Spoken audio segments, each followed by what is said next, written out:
Olur mu? Oradan da ayak. Buradan almak istiyorum. Yanında yok. Çiftlerini bırakma. Özüm bak ha. Başı sağa, başı sağa çıkar. Taş al. Ele. Ha ele. Ele kaçın ele. Ele. Tamam Bilal. Avuçlarına para söyle. Ha. Bir daha yavaş yavaş sağa. Sola. Dur. Alırmazsan.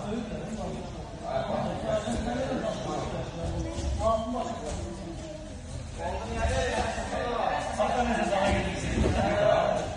Çift sırt dayanma. Mekli yanmıyor.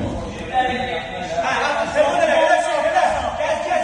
Arkasına gel. Sen arkasına kes. Bu olmaz. Öyle bakar. Ayağına at üstüne. Koşuyor. Ya, buyur sen.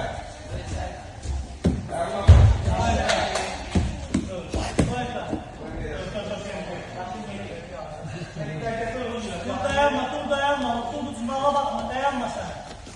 Anda tempo var. Bir de daha aşağıda. Kolu sağa. Teşekkür ederim. Teşekkür ederim. Tutunağa bak.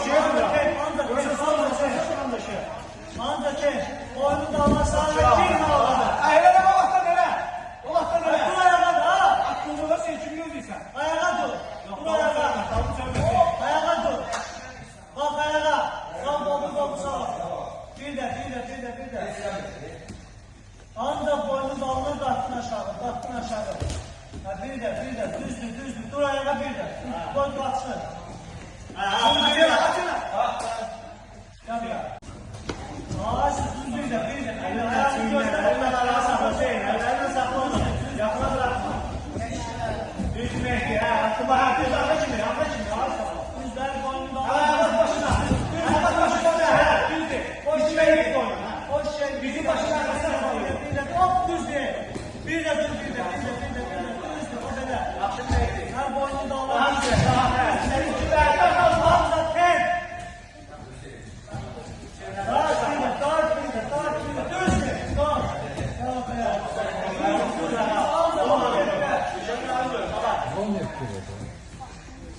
Bir de.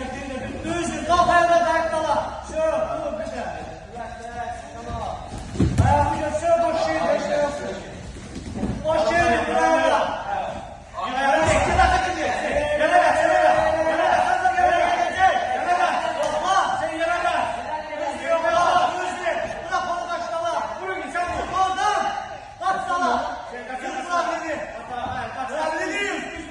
Bırak dedi. Kaç bir şey.